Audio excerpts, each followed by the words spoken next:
Bismillahirrahmanirrahim. Assalamualaikum warahmatullahi wabarakatuh. Waalaikumsalam warahmatullahi wabarakatuh. Alhamdulillah, wassalatu wassalamu ala Rasulillah wa ala alihi wa sahbihi wa man walah. La haula wala quwwata illa billah. Rabbi shrah li sadri wa yassir li amri wahlul 'uqdatam min lisani yafqahu qawli. Amma ba'd. Alhamdulillah, seluruh hadirin yang dimuliakan oleh Allah Subhanahu wa taala. Sudah berapa yang hadir, Ustaz? Banyak ya? Ya, lumayan, udah. Ya. Gamak lah. Baik, karena emang agak dadakan juga ya, jadi kita tidak bisa memberitahukan jauh-jauh hari ya barangkali ya untuk talk show ini. Baik, kita haturkan pertama kali pujian kita kepada Allah Subhanahu wa taala yang masih memberikan kita limpahan karunia serta nikmatnya. Salawat serta salam kita aturkan kepada junjungan kita Nabi Agung Nabi Muhammad sallallahu alaihi wasallam beserta para keluarganya, para sahabatnya dan para pengikutnya hingga yaumil qiyamah. Insyaallah 1 jam ke depan saja kita akan sedikit berbicara atau menyinggung terkait dengan sebagian program dari Markas Imam Qaulun yang insyaallah akan diadakan sebentar lagi ya di awal bulan April atau mulai 1 April ya bismillah. Jadi pekan depan insyaallah kita sudah memulai dengan sebagian program ya. Di antaranya adalah program yang akan kita selenggarakan yaitu daurah pengenalan ilmu Rasul Usmani ya yang nanti disampaikan oleh Ustaz Yanwar ya. Kemudian juga nanti ada pengenalan qiraat dari Imam Ibnu Katsir saja, yaitu dengan yaitu riwayat Al-Bazi dan Tariqah Syatibiyah. Dan sebenarnya masih banyak juga program-program yang lain ya. Ada daurah talaqi musyafahah di Tanawub ya, Munawwabah, ada riwayat Syu'bah, ada riwayat Hafs, kemudian Qalun, Wars, dan juga termasuk juga nanti ada qiraah Ibnu Katsir dengan 2 riwayatnya, riwayat Al-Bazi dan Umbul. Nah, mungkin sedikit kita akan berbicara saja, yaitu terkait dengan daurah ilmu rasam atau pengenalan ilmu rasam, kemudian juga pengenalan qiraah ya, bacaan dari Imam Ibnu Katsir ya rahimahullah. Baik, untuk waktu saya persilakan kepada Ustaz Yanwar untuk sedikit memberikan gambaran terkait dengan program tersebut. Silakan. Baik, bismillah, alhamdulillah, wassalatu wassalamu ala rasulillah, nabiyya wa rasulullah ba'dah. Alhamdulillah kita bisa bermuwajahah ya, bertemu untuk membangun rencana amal-amal saleh, bagian dari memperjuangkan Quran insyaallah taala. Mudah-mudahan ini berkahi oleh Allah Subhanahu wa taala. Baik, kita sudah beberapa kali kemarin tentang pengenalan ilmu qiraat ya, pengalaman kita waktu menyampaikan riwayat Qaulun ya, itu lumayan menggugah ya. Banyak yang kemudian semangat dan tertarik dari kalangan awam maupun pelajar yang sudah cukup mendalami ya. Nah, kemudian metodenya kemarin sempat kita berubah dari mulai menggunakan bahasa Arab full dan banyak masukan, Ustadz ya, bahasa Arab ini kami masih keberatan, kesulitan sekali untuk mengikuti pembelajaran langsung dengan kita berbahasa Arab ya. Kemudian kita di akhir-akhir kita buat slide-nya berbahasa Indonesia. Alhamdulillah cukup antusias dan banyak yang kemudian merasa mendapatkan kemudahan ya. Kemudian feedbacknya juga luar biasa bagus ya.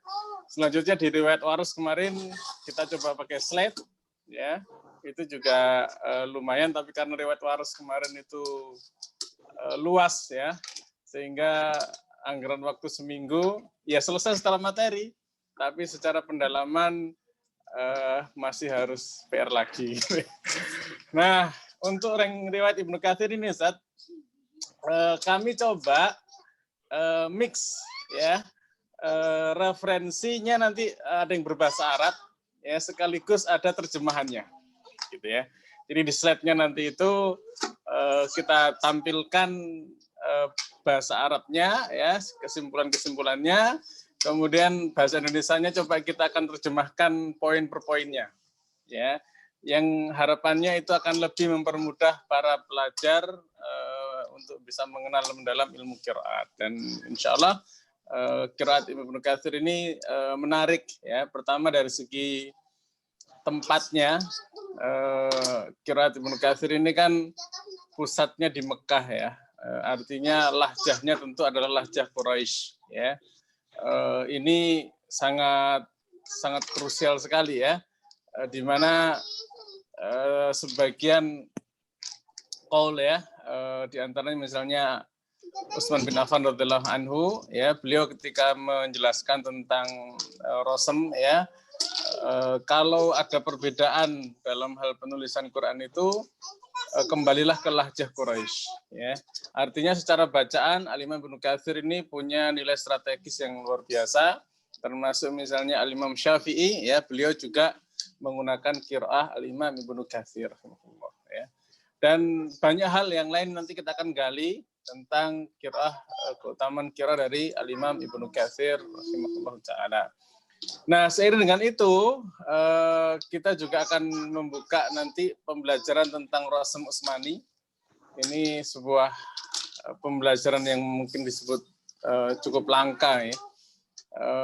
Ilmu Rasm Utsmani ini perlu pelestarian karena menggali bagaimana di zaman Nabi kita Muhammad SAW menuliskan Quran. Ya, walaupun sumber Quran pertama adalah dengan kalam, ya, dengan ucapan, dengan suara, ya, tapi sumber tulisan juga sebagai pendukung yang kuat, ya, sampai-sampai kemudian para penulis wahyu itu punya kedudukan yang tinggi di kalangan masyarakat, ya. Di zaman Rasulullah SAW, penulis wahyu itu punya kedekatan cukup intensif, ya, dengan Nabi kita Muhammad SAW, ya, sampai kemudian di masa Abu Bakar As-Siddiq radhiyallahu anhu juga, ya, pengumpulan Quran itu mengumpulkan semua para penulis wahyu. Kemudian sampai di masa sahabat itu Quran itu nggak boleh ada tambahan titik, baris, dan seterusnya, ya, sehingga originalitas dari Rasm Utsmani betul-betul terjaga, ya. Baru selanjutnya di masa tabi'in, ya, muncullah fase di mana misalnya Al-Imam Abul Aswad Ad-Duali, ya, beliau mulai berani menambahkan titik-titik di dalam Rasm Utsmani, ya.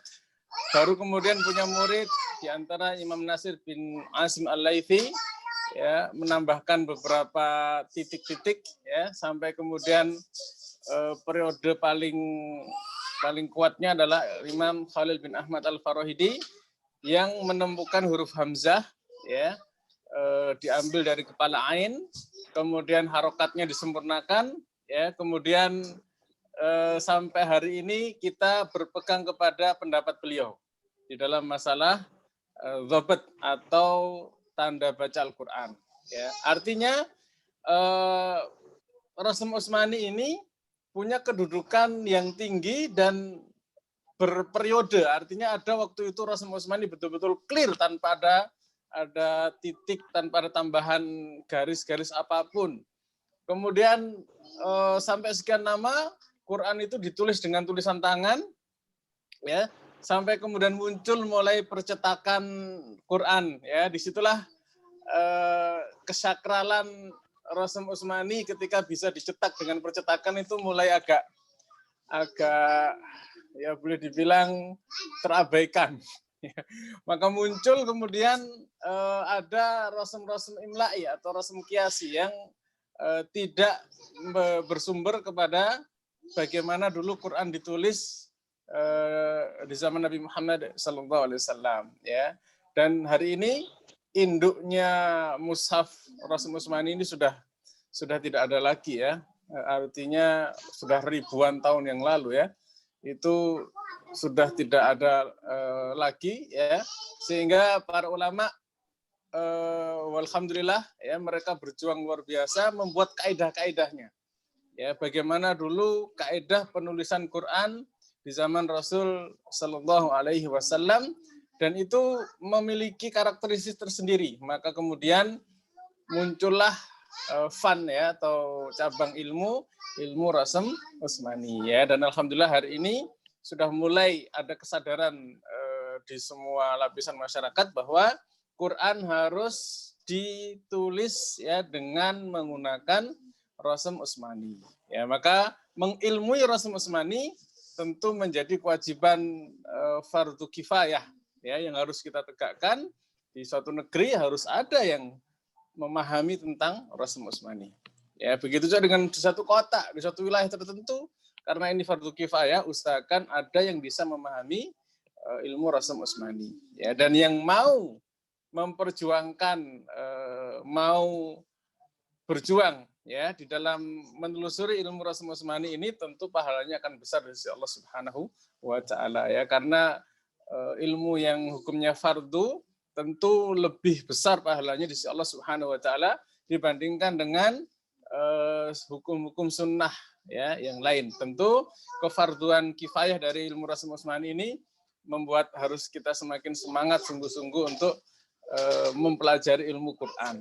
Ya, karena 4 pilar di mana Al-Imam Ibnu Jazari ketika beliau menyampaikan wajibun alaihi muhaddamu qabla suru'i awalan ayya'lamu makharijal hurufi was sifati liyalfidhu bi afsahil lughati mukharrir tajwid wal mawaqifi wa malladhi rusina fil masahifi. Jadi 4 pilar setelah kita tahu makharijul huruf, sifatul huruf ya, kemudian tajwidnya, alaqatul hurufnya ya, kemudian ibtida, waqaf ibtidanya ya, dan yang keempat adalah tentang ilmu Rasem Utsmani. Ya, nah, pilar keempat ini hampir-hampir bisa dikatakan sepi ya dari sosok-sosok pejuangnya di kalangan kaum muslimin hari ini. Ya, oleh karena itu ilmu ini harus dilestarikan kembali ya, dan kita akan mencoba nanti ya dengan beberapa referensi yang kita sudah dapatkan ya, dan juga merujuk yang utama tentu kepada guru kita semua, Kiai Dr. Ahmad Fatoni ya, dan beliau alhamdulillah ulama hari ini yang betul-betul luar biasa menjaga ilmu ini supaya bisa lestari ya, dan kita ketika bertalaki dengan beliau ya, kemudian diskusi banyak dengan beliau ya, beliau sangat mendukung bila ilmu Rasem Utsmani ini disebarkan seluas-luasnya ke masyarakat dengan cara semudah-mudahnya. Kalau dulu kita jungkir balik belajarnya ya, kita akan coba di daurah kita ini, kita akan semudah-mudahnya ya, bagaimana pemahaman kita bisa lebih simpel ya, lebih sederhana ketika memahami ilmu Rasem Utsmani ini. Baik. Kurang lebih itu Ustaz mukadimah ya dari qiraat Ibnu Katsir dan juga tentang ilmu Rasem Utsmani ya. Harapannya ini diberkahi oleh Allah Subhanahu wa taala. Baik. Saya kembalikan ke Ustaz. Alhamdulillah. Ya, sedikit gambaran ya terkait dengan program yang pertama Ustaz Janur nanti bina ya atau bimbing, yaitu daurah pengenalan ilmu Rasem dan juga daurah pengenalan tentang bacaan atau qiraat dari Al-Imam Ibnu Katsir. Barangkali di antara hadirin Bapak Ibu Ustadz-ustadzah ada yang ingin bertanya terkait dengan program ini supaya semakin jelas, barangkali nanti berminat sehingga tahu gambarannya, ataupun yang masih ya agak berminat tapi masih penasaran dengan program ini gitu ya, siapa tahu jadi minat kan gitu ya. Ya. Nah, silakan boleh ditanyakan langsung, dan kita memang sediakan khusus ya saudara acara ini supaya bisa langsung tanya jawab ya secara live gitu, sehingga jelas apa dan bagaimana program yang nanti akan diadakan itu ya. Boleh langsung bertanya, tapi kalau bisa raise hand ya supaya agak tertib. Kalau misalkan ada banyak yang bertanya, tapi kalau tidak ada ya mungkin bisa langsung ya atau bisa juga via chat Zoom ya. Silakan dalam bentuk pesan singkat ya. Baik, pesan panjang juga boleh ya. Jadi nggak harus pesan singkat. Kalau singkat banget berapa kata doang. Ya, baik. Silakan diberikan kesempatan. Barangkali ada yang ingin bertanya. Ya, ada yang ingin bertanya? Silakan. Di antara berapa yang hadir ini, Ustaz? Ada sekitar berapa belas ini? Ya. Cukup banyak, Ustaz. Nah, Alhamdulillah. kalau dikurangin ya, ada 16 ya. Yeah. Silakan barangkali ada yang ingin bertanya. Kalau belum, ini Ustaz, kira-kira ada ketentuan peserta nggak Ustaz? Karena kan ini istilahnya ilmu yang ya langka juga gitu kan, juga sepertinya juga jarang istilahnya digulirkan gitu ya, ilmu rasam gitu kan. Nah, terus juga qiraat Ibnu Katsir juga ya masih bisa dibilang jarang lah ya. Nah, kira-kira ada ketentuan peserta nggak dari Ustaz nanti untuk bisa mengikuti? Yang utama adalah semangat ya, niat yang sungguh-sungguh untuk menjadi bagian dari pelestari Quran aja, Ustaz. Ya, jadi enggak harus sih, misalnya harus bahasa Arabnya udah bagus atau misalnya harus sudah tahu nahwu shorof ya, enggak. Ya, justru kita pengen ilmu ini bisa diakses oleh sebanyak mungkin kalangan ya, dari segala macam lapisan masyarakat ya, bahkan anak-anak yang sudah bisa memahami juga enggak apa-apa ikut ya, justru mereka ini adalah generasi pelanjut kita ya, termasuk ibu-ibu ya, bapak-bapaknya juga ya, anak-anak muda tentu yang fresh ya pemikirannya ya. Semua kalangan monggo dipersilahkan ya, mahasiswa mahasiswi juga ya. Kita berharap ya ilmu ini betul-betul memasyarakat ya, memasyarakatkan qiraat atau mengqiraatkan masyarakat kan kita kemarin gitu ya, simbol kita gitu kan. Maka secara persyaratan ya, yang penting semangat membara gitu Ustaz ya, dan bisa mengikuti dengan sebaik-baiknya, dan di sana nanti dipersilahkan untuk seluas-luasnya bertanya jawab. Ya, jadi kalau dulu kami waktu belajar dengan kiai ya, itu kan segan sekali mau bertanya, ya. Makanya kita cukup banyak sekali waktu ya, bertahun-tahun belajar nggak mudeng-mudeng gitu kan. Bengong aja gitu kan, ini pakai ngomong apa ya, tentang apa gitu kan. Ya bertahun-tahun kan kita mengalami masa-masa itu, karena kita juga bingung mau nanya apa gitu, paham juga enggak gitu kan, perlahan terus sampai kemudian kita diberikan kesempatan ya, dengan terbukanya online ini ya, kita diajak untuk menelusuri dengan cara terbaik, metode yang paling sederhana ya, sampai kemudian ya kemarin alhamdulillah dari apa yang sudah kita lakukan di daurah di Markas Ilmu Qur'an ini cukup membuka wacana bahwa ada beberapa cara yang mudah loh ya, untuk bisa menjelaskan ilmu ini supaya bisa dipahami oleh kalangan seluas-luasnya umat kaum muslimin. Ya, sehingga tidak ada persyaratan yang khusus yang limit-limit, enggak ada. Yang penting semangat, sungguh-sungguh mau belajar ya, sehingga bisa maksimal nanti di dalam menyebarkan Quran dengan segala macam keilmuannya. Baik. Alhamdulillah. Jadi siapapun bisa ikut tadi ya, walaupun Insyaallah. Istilahnya baru tahu atau baru dengar lah ya. Nah, itu pun bisa ya. Insyaallah. Yang penting tadi niatannya atau azamnya kuat ya, untuk mengenal lebih jauh seperti itu. Baik, ini ada satu pertanyaan via chat Zoom ya, dari Abah ya.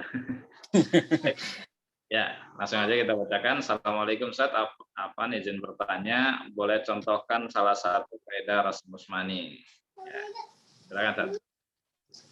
Kaidahnya itu banyak. Jadi ilmu Rasm Usmani ini nanti akan membahas yang utamanya ya, diantaranya adalah hadzaf alif dan isbat alif. Misal ya, contoh ya. di kalimat apa saja alif itu ditulis dan di kalimat apa saja alif itu tidak ditulis. Misal ya di surah Al-Fatihah kita tahu ya ada kalimat maliki yaumiddin itu kan maliki ya secara tulisan ma-nya nggak ada alifnya ya maliki seperti itu ya sama dengan di malikin nas itu ya maliki loh. Di Maliki di sini kok dibaca panjang, di sana kok dibaca pendek ya. Ini bagaimana ceritanya nih ya.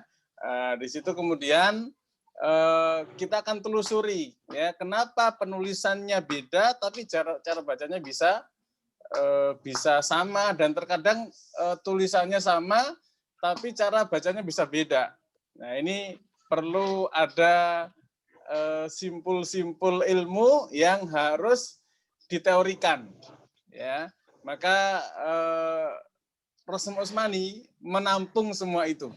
Ya, permasalahan kok muncul alif dan kok dihilangkan alifnya semacam itu ya. Atau misalnya mushaf Timur Tengah dengan mushaf Indonesia itu ada perbedaan ketika menyebutkan kalimat sirata ya atau ihdinas sirata. Kalimat sirata kalau kita perhatikan untuk mushaf Indonesia ya walaupun juga berusaha untuk mengikuti Rasul Utsmani, setelah ra itu ada alif tertulis. Ya, sedangkan mushaf Madinah huruf ra ya setelah ra itu cuman tanda baca saja. Ya, bukan rasem. Nah, ini kok bisa beda begitu itu gimana cara ceritanya gitu ya. Apakah yang satu bukan Rasul Utsmani, yang satu Rasul Utsmani gitu ya. Dan bagaimana menyikapi hal tersebut. Ya, ini butuh keilmuan ya supaya kita lebih bijaksana di dalam memahami itu semua perlu pendalaman yang namanya ilmu Rasul Utsmani ya. Sehingga jangan sampai kita menganggap oh ini Rasul Utsmani, oh ini bukan berdasarkan don atau prasangka saja. Ya, tapi usahakan karena berdasarkan ilmu. Ya, dan kita juga ada potensi ya untuk bisa mengetahui loh, ini Rasul Utsmaninya sudah 100% atau belum nih mushaf yang kita baca gitu ya. Ya selain Rasul Utsmani ada Rasul apa lagi? Nah, nanti kita akan bahas di daurahnya insyaallah taala. Taib itu mudah-mudahan ya. Satu contoh kecil. Ya. Baik, itu salah satu aja saja, atau salah dua. Ya, kalau mau didetailkan nanti ya, insya Allah di daurah ya. Insya Allah pada saat daurah, insya Allah kita detailkan lagi ya supaya lebih jelas.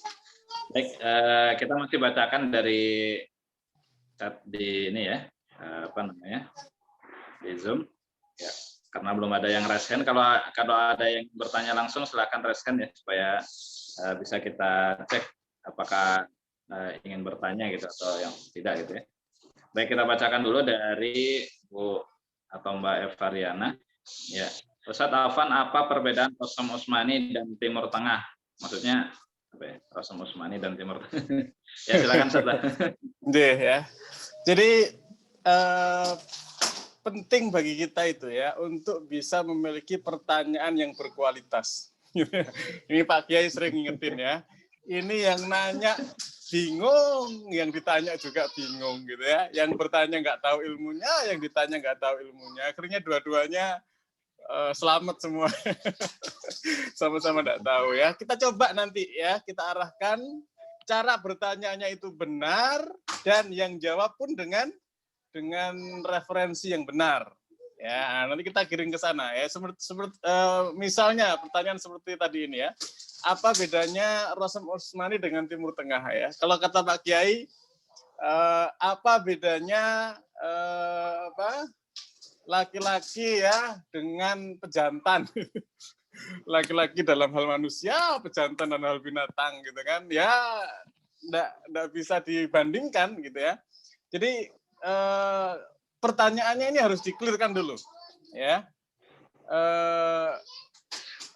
Bedakan antara ilmu rasem, ya, dengan percetakan mushaf. Nah, ini beda ya.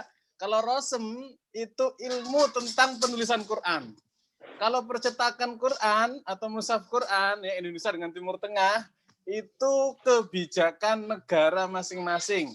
ya mau pakai Rasm Utsmani atau bukan. Walhamdulillah ya semenjak 1970 ya Masehi lajnah buhus semacam lajnahnya Mesir ya memfatwakan diusahakan semua kaum muslimin itu menggunakan mushaf Rasm Utsmani. Ya semenjak itu kaum muslimin sudah mulai terfasilitasi dengan Quran-Quran yang tercetak dengan Rasm Utsmani. Nah, ini alhamdulillah ada alat pertanyaan. Maksudnya adalah mushaf Indonesia dengan mushaf Timur Tengah apa bedanya? Nah, mungkin itu pertanyaan yang lebih tepat. Ya, jadi kalau mau bedainnya Rasm, maka bedainnya dengan Rasm yang lain. Rasm Utsmani dengan Rasm Imla'i atau Qiyasi Arudi apa bedanya? Nah, itu nanti kita bahas ya. Kalau Rasm Utsmani tentang bagaimana nanti Quran ditulis di zaman Nabi Sallallahu Alaihi Wasallam dan disepakati oleh Utsman bin Affan radhiyallahu anhu sebagai khalifah waktu itu menjadi rasm yang resmi. Kalau di Indonesia itu ada EYD ya, ejaan yang disempurnakan, diputuskan oleh negara. Inilah bahasa yang formal gitu ya. Nah dulu Rasm Utsmani begitu, diputuskan oleh Utsman bin Affan radhiyallahu anhu berdasarkan mushaf yang ada tulisannya di zaman Khalifah Abu Bakar As-Siddiq radhiyallahu anhu, inilah ya rasm yang ditulis di samping, di hadapan, ya bahkan dekat dengan Nabi Muhammad sallallahu alaihi wasallam, dan itu sudah terbukti ya, saksi-saksinya juga ada, disepakati oleh semua sahabat ya, tidak ada yang menyelisih ya seorang pun ya, clear 30 juz rasmnya begini ya. Nah, apa bedanya dengan rasm yang lain? Kalau rasm imla'i atau qiyasi itu dengar apa ditulis, ya bunyinya itu ditulis berdasarkan tulisannya itu berdasarkan bunyinya. Nah nanti di rasm Utsmani ada tulisan yang tidak sesuai dengan bunyinya. Ya misalnya wa kadzalika nunjil mu'minin ya, nunji itu tulisannya itu nggak ada nunnya di setelah nun yang pertama. Ya, kalau kita lihat tuh nunnya nangkring, nah, nanti kita bahas lebih detail ya. Nah, di situ kenapa kok ada nun kecil nangkring ya? Ternyata enggak ada rasmnya dulu. Ya, enggak ada rasmnya. Kalimat nunji itu nunnya yang kedua tidak ada rasmnya. Kenapa bisa begitu? Kenapa nunnya jadi nangkring? Nah, itu ilmu Rasm Utsmani. Nah, kemudian apa bedanya mushaf Indonesia dengan mushaf Timur Tengah?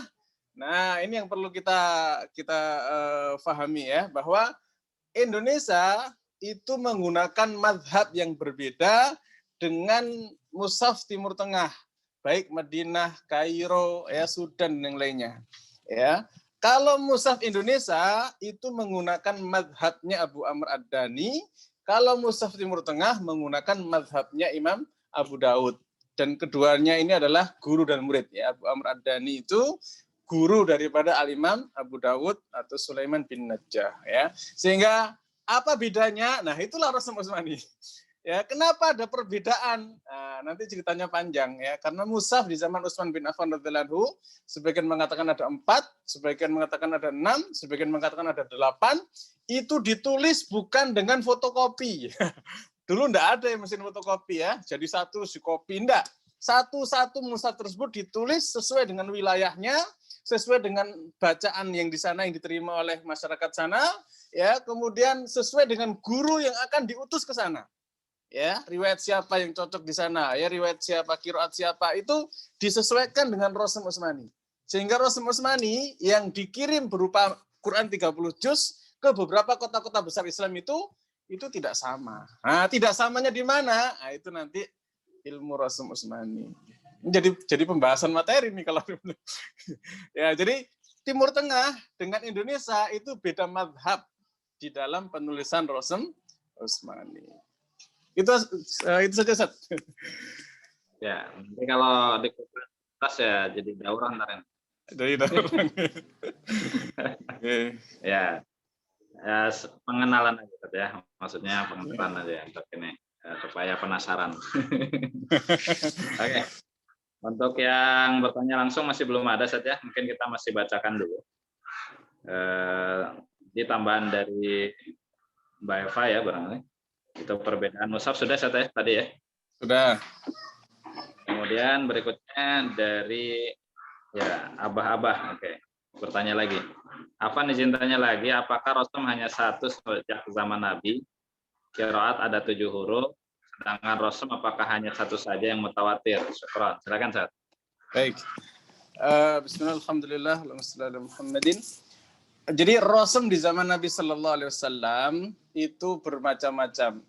Ya, ya bahasa Arab dari zaman dulu itu memang ada kaedah-kaedahnya masing-masing ya. Penulisannya pun juga bermacam-macam ya. Misalnya menulis syair atau puisi bahasa kita ya, atau diwan, atau kita menyebutnya itu matan-matan syair ya. Nah itu beda dengan tulisan esai. Esai itu tulisan bebas. Ya, nah begitu pula dengan beda antara ketika nulisnya itu tidak resmi, ya, atau nulisnya nulis ngirim surat ya, surat umum lah ya kepada teman, tentu beda dengan kepada negara kan gitu ya, kepada pejabat ya tentu berbeda ya. Sehingga di zaman Rasul Sallallahu Alaihi Wasallam ya itu muncul suatu seolah-olah tuh disiplin keilmuan tersendiri ya. Karena ilmu Rasim Utsmani ini khilaf para ulama. Apakah dia tauqifi atau ijtihadi? Ya, ini kita nanti akan bahas ya. Alasan tauqifi itu apa? Alasan ijtihadi itu apa? Ya, karena pendapat tentang yang mengatakan Nabi SAW itu ummi ya, ini ada beberapa ragam ya. Ummi bisa bermakna jumhur ya, yang kita tahu dari masyarakat umum bahwa ummi itu nggak bisa baca, nggak bisa tulis. Loh, kalau Nabi nggak bisa baca, nggak bisa tulis, terus Rasul Utsmani apa gunanya? Gitu kan. Bisa ditetapkan oleh Nabi apa enggak? Gitu kan. Nah, ini khilaf. Ya.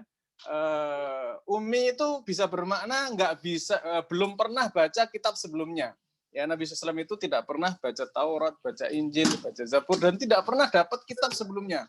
Ya, sehingga beliau ketika dapat Quran itu bukan nyontek kitab sebelumnya, betul-betul wahyu dari Allah Subhanahu Wa Taala. Ya, secara kalam, secara ucapan ya diantarkan oleh Jibril alaihissalam langsung dari Allah Subhanahu Wa Taala diberikan kepada Nabi kita Muhammad Sallallahu Alaihi Wasallam ya, wajhun biwajhin, langsung bertatap muka ya, dari mulut ke mulut ya. Kemudian ketika beliau SAW mengajarkan kepada sahabat, itu sahabat yang bisa nulis berdiri atau duduk atau mengitari Nabi SAW kemudian nulis. Ya, nah tulisan itulah kemudian disodorkan kepada Nabi, kemudian dibacakan lagi kepada Nabi SAW, bacanya begini, kemudian beliau mengiyakan, seandainya ada yang kurang, ada yang salah, beliau kemudian mengkoreksi. Ya, sehingga Rasim Utsmani di zaman Nabi SAW itu ya cuman satu. Ya, maksudnya kaedah-kaedahnya itu ya disebut dengan ilmu Rasim Utsmani hari ini ya, dengan segala macam cabang-cabang seluk-beluknya gitu ya. Demikian ya, sehingga bolehlah kita katakan bahwasannya Rasim Utsmani atau Rasim yang ditetapkan oleh Nabi Sallallahu Alaihi Wasallam dari semenjak Nabi sampai hari ini itu masih utuh, disiplin ilmunya satu itu, namanya ilmu Rasim Utsmani ya. Bagaimana kita bisa tahu itu sudah mutawatir, itu sudah bisa dipertanggungjawabkan, ulama-ulamanya bersambung ya. Guru ini belajar dari siapa sampai kepada Nabi Muhammad Sallallahu Alaihi Wasallam ya, dengan disiplin ilmu yang betul-betul mendalam luar biasa. Hari ini aja kita merasa asing, padahal ilmu ini sebenarnya pernah jaya ya di masa kejayaan Islam ya. Justru karena masyarakat betul-betul serius dengan Quran, dijayakan oleh Allah Subhanahu Wa Taala. Ya, tetapi ketika masyarakatnya mengabaikan Quran, ya dihinakan oleh Allah Subhanahu Wa Taala. Ya, makanya mudah-mudahan kita yang sedang berusaha serius ya membawakan atau memperjuangkan ilmu-ilmu Quran ini dimudahkan dan dijayakan oleh Allah Subhanahu Wa Taala. Baik, ya, jadi ilmunya dari dulu yaitu satu ya, tentang ilmu Rasim Utsmani. Nah, qiraat 7, apakah qiraat itu ada 7 huruf? 7 huruf nanti pendapatnya macam-macam ya. Sabatu ahruf itu tafsirnya bisa beragam ya. Intinya tidak hanya satu ya. Makna di sabatu ahruf itu ragam bacaannya itu banyak. Ya, jadi kalimat sabatu ahruf itu menunjukkan banyak, beragam ya, dengan banyak sekali pendapat qaul para ulama. Kemudian apakah Rasim yang mutawatir itu hanya satu? Enggak ya. Jadi Rosem tadi, setiap Quran yang ditulis di zaman Utsman bin Affan radhiyallahu anhu itu ada beberapa. Ya, pertama jadi 1, 2, 3 jadi 4. Setelah jadi 4 dikirim ke beberapa kota besar. Ya, ditambahkan lagi 2 lagi ke kota-kota besar yang Islam yang lain lagi ya. Dan setiap kota-kota besar itu ya punya beberapa perbedaan. Makanya ulama-ulama Ar-Rasum itu ada yang punya kitab ya, misalnya di Kufah ya, itu ada misalnya Al-Imam Qiraat juga ya, Hamzah, ya, Imam Kisai ya menuliskan perbedaan antara mushaf Kufah, Madinah dan Syam. Ya, jadi ikhtilafat perbedaan-perbedaan ya, masahif, mushaf-mushaf Al-Kufi wasyami ya, wal Hijazi ya. Hijaz itu Mekah dan Madinah. Kemudian Kufah itu berarti sekitar Irak, ya. Kalau disebut Syami itu berarti Damaskus. Ya. Maka itu perbedaannya apa saja, itu ada kitab-kitab khusus yang membahas masalah tersebut. Jadi ada ulama yang mendalami satu mushaf. Oh begini kaidahnya. Ada lagi yang mendalami 2 mushaf antara kota ini dengan kota ini. Ada yang 3, ada yang 4, ada yang banyak. Nah, muncullah kitab-kitab para ulama tersebut. Ya sehingga kalau dikatakan yang mutawatir apakah hanya 1? Tidak. Ya, mutawatir semua ilmunya ya, dan semua bisa dipertanggungjawabkan secara ilmiah. Baik. Itu mungkin ya yang bisa kami sampaikan. Ini kayak daurah aja ini udah ya. Pertanyaannya mendalam-mendalam ini, Masya Allah. Ya nggak apa-apa sih, sambil kenalan tadi ya. Biar tahu lah. Biar penasaran. Nanti untuk lebih detailnya ada pas daurah saja ya, soal sampai 30 hari. Ya. Baik. Ini alhamdulillah semakin bertambah banyak ini saja yang hadir. Jadi yang baru hadir barangkali yang ingin bertanya juga dipersilahkan saja. Kita masih sesi tanya jawab dan memang kita khususkan talkshow ini memang untuk tanya jawab ya, dengan peserta atau calon peserta ya, maksudnya calon peserta ataupun yang ya ada niatan untuk menjadi peserta lah gitu. Baik, yang selanjutnya dari Muzdalifah Mardia ya. Assalamualaikum, berkaitan dengan hukum menggunakan mushaf selain Rosem Utsmani. Apa Ustaz? Maksudnya apa hukumnya atau bagaimana hukumnya gitu Ustaz ya? Menggunakan mushaf Rosem Utsmani. Kemudian pertanyaan selanjutnya, Ustaz, apakah boleh diceritakan secara ringkas penamaan Rosem Utsmani? Kenapa dinamakan Rosem Utsmani, Ustaz? Ya, jazakumullah khairan wa barakallah. Ya, silakan, Ustaz. Baik, pertanyaan pertama tentang hukum menggunakan selain Rosem Utsmani ya. Ini nggak bisa dijawab haram, kemudian mubah ya, atau halal, makruh atau apa enggak ya. Ini harus dijelaskan secara ilmiah. Ya, kol para ulama juga harus diungkapkan ya, rujukannya mana, alasannya apa. Nah, nanti di daurah. Ya, jadi untuk ini belum bisa kami jawab saat ini ya. Karena nanti fitnah ya. Kalau kita langsung menjawab misalnya haram, waduh, nanti ada orang yang rosemnya bukan Utsmani jadi berdosa. Nah, ini kan nggak bisa begitu ya. Jadi jawabannya nanti insya Allah di daurah ya. Kemudian kalau ditanya misalnya kenapa Ustadz namanya Rosem Utsmani ya. Alasannya apa dinamakan Rosem Utsmani? Jadi Rosem ini sebenarnya ma'ruf ya, menjadi rosem resmi kaum muslimin di zaman Nabi kita Muhammad sallallahu alaihi wasallam. Ya, jadi aslinya sebelum Utsman bin Affan memutuskan ini rosem, ini sudah ada, sudah berlaku, sudah digunakan oleh para sahabat untuk menulis Quran gitu kan, dan semuanya sudah sepakat nulisnya begini ya, yang khilaf nanti juga ada beberapa hal ya. Kemudian mulailah kebijakan penulisan Quran pertama kali itu di zaman Utsman bin Affan radhiyallahu anhu. Ya, nanti sejarahnya kita akan bahas di daurah ya. Maka semenjak kekhalifahan Utsman bin Affan ya, punya dapat laporan tentang perselisihan masyarakat Islam yang sudah mendunia ya terhadap kitabnya, terhadap Qurannya, maka beliau bersungguh-sungguh Quran ini harus dibereskan. Ya, maka beliau itu difitnah oleh banyak orang ya, banyak pihak, nggak pernah ngurusin negara ya semenjak mau ngurusin Quran ini. Beliau tuh negara itu kayak dikasih-kasih ke kerabatnya ya, ke temennya, ke saudaranya ya. Beliau difitnah, KKN-nya segala macam, itu luar biasa fitnahnya ya. Karena beliau betul-betul menghabiskan waktu, energinya, potensinya ya, konsentrasinya untuk berkarya menjaga Quran. Ya, bahkan beliau sampai meninggalnya atau syahidnya ya, terbunuhnya beliau itu sedang meneliti Quran, dan Quran yang beliau teliti itu bersimbah darah. Ya, makanya Rosem Usmani ini sejarahnya berdarah-darah. Ya, kalau kita mengabaikan ilmu ini, betul-betul kita itu tidak menghargai perjuangan sahabat Nabi, diantaranya adalah Utsman bin Affan radhiyallahu anhu. Ya, begitu pula ketika kita sungguh-sungguh memperjuangkan Quran ini, ya kita berusaha untuk bisa nanti dekat. Ya, mudah-mudahan walaupun amal kita nggak bisa menyamai Utsman bin Affan radhiyallahu anhu, tetapi kita berupaya ya mewarisi ruh atau spirit ya perjuangan Utsman bin Affan radhiyallahu anhu, betul-betul menjaga ilmu Quran ini. Ya, nah maka ketika kesungguhan Utsman bin Affan menjaga rosem Quran ini betul-betul beres ya, clear, jangan sampai ada masalah lagi. Bahkan selain tulisan Rosem Usmani ini ya, yang diputuskan oleh Utsman bin Affan ini, semua tulisan-tulisan dihapus, dibakar. Ya. Hanya tersisa betul-betul Rosem Usmani yang sudah diputuskan oleh Utsman bin Affan ini ya. Jadi Quran-Quran itu diputuskan ini loh. Ya, kalau Anda mau menulis Quran, ini induknya gitu. Kitabnya ini, nggak boleh pakai sumber yang lain lagi. Ini keputusannya.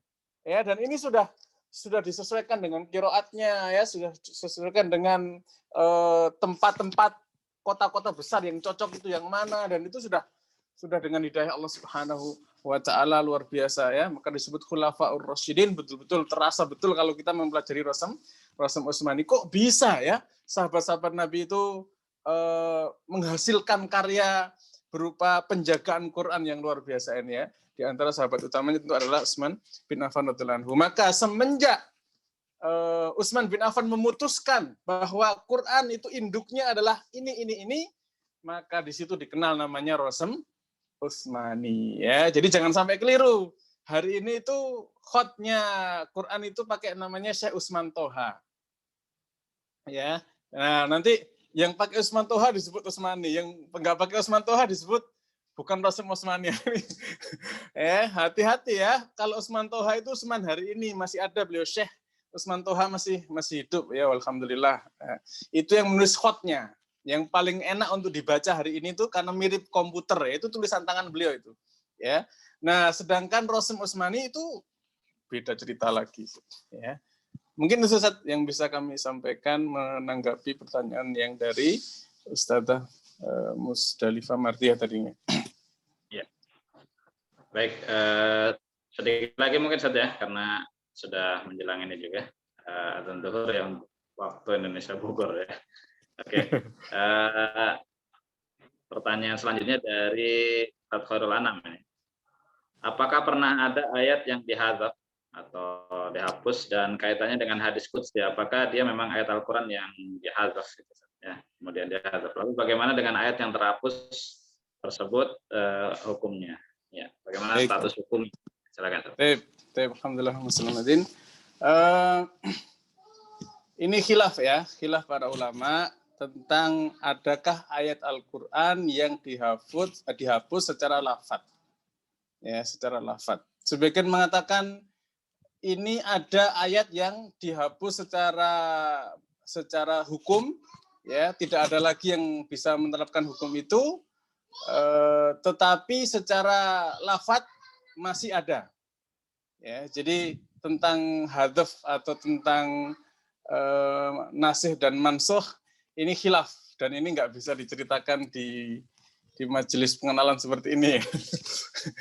Kalau saya pribadi, singkat cerita ya, berpendapat bahwasannya ada beberapa hukum yang memang sudah tidak bisa dilakukan, atau misalnya tentang Ali bin Abi Thalib radhiyallahu anhu itu punya satu kasus, ini sebagai salah satu contoh saja ya, bahwa beliau itu dapat ayat ya yang satu-satunya manusia yang melaksanakan satu hukum itu. Ini bagus buat soal ini ya, buat PR ya. PR coba. Cari satu ayat yang menjalankan ayat itu hanya Ali bin Abi Thalib radhiyallahu anhu. Ya.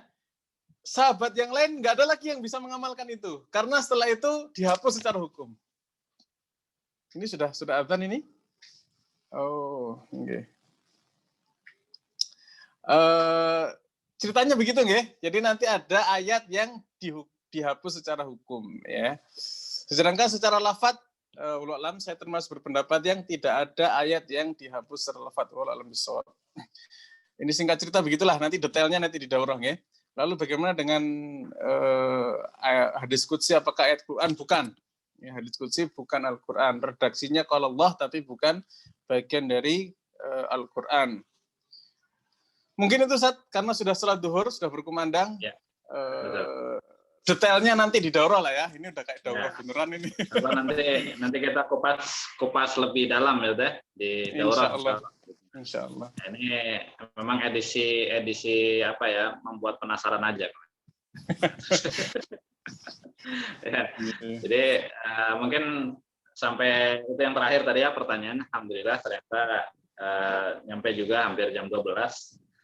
Jadi tadi kita cukupkan dengan pertanyaan via chat saja, dan insya Allah nanti kita sambung lagi nanti ya di acara daurah terkait dengan pembahasan atau pertanyaan-pertanyaan tadi yang mungkin belum jelas. Yang mudah-mudahan nanti yang belum jelas itu peserta ustadz atau ustadzah tadi bisa mengikuti daurahnya nanti saja, sehingga insya Allah semakin jelas nanti pada saat acara nanti ya. Baik, mungkin itu saja. Jadi kita mengajak barangkali kaum muslimin, Bapak Ibu ustadz-ustadzah yang berminat untuk mengikuti daurah ini serta daurah-daurah yang lain yang diselenggarakan oleh Markas Imam Qaulun yang bisa diakses ya infonya di channel YouTube Markas Imam Qaulun ini, termasuk video ini nanti juga akan diupload juga di YouTube, dan silakan nanti dilihat deskripsinya bagaimana cara daftarnya di situ dan juga biayanya barangkali ya. Nah, untuk sedikit gambaran, kalau untuk ilmu Rasm Osmani ini nanti biayanya adalah 350.000 ya. Itu insya Allah sudah cukup murah saja untuk jangka waktu 1 bulan. Dan nanti kalau apakah bisa diangsur, nanti silakan hubungi kontak person untuk pendaftaran ya. Kemudian nanti untuk yang daurah pengenalan riwayat Ibnu Katsir, insya Allah itu dengan iuran yang tidak kita tentukan ya. Artinya silakan nanti hubungi panitia pendaftaran di kontak yang insya Allah nanti akan dicantumkan di deskripsi video ini di channel YouTube ya. Kemudian juga nanti bisa dicek juga di Telegram dan juga di Instagram Markas Al-Imam Qaulun ya. Demikian saja, insya Allah sudah cukup. Ya. Baik, kita tutupkan untuk acara kali ini, dan kita aturkan jazakumullah khairan kepada seluruh hadirin yang berkenan untuk meluangkan waktunya menyimak obrolan ringan kita saja. Berat Ustaz obrolannya ini. Tadinya pengennya ringan saja tapi jadi berat. Nyatanya berat. Nanti berarti daurah mungkin bisa lebih berat lagi. Ya? Lebih ringan insyaallah. Lebih ringan ya. Oke lah, siap. Baik, kita cukupkan saja dengan kafaratul majlis. Subhanakallahumma bihamdik, asyhadu an la ilaha illa anta, astaghfiruka wa atubu ilaik. Wabillahi taufiq wal hidayah. Assalamualaikum warahmatullahi wabarakatuh. Waalaikumsalam warahmatullahi wabarakatuh.